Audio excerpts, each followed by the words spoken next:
Hi guys, Andy here from Car Key Solutions. Today I'm going to show you how to do a battery change on a Vauxhall flip key.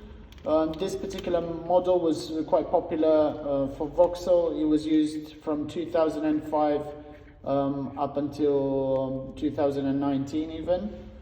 In order to change the battery for this one, you have to open the case.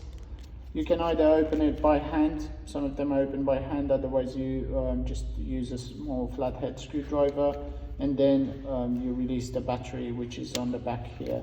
In our case, it's a CR2032.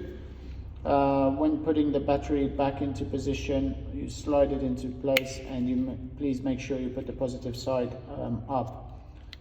That will be the Vauxhall key, the Vauxhall flip key, ready to go. Thank you very much for watching our video. Please subscribe to our channel, and if you do have any questions, please leave us a comment below. Have a good day.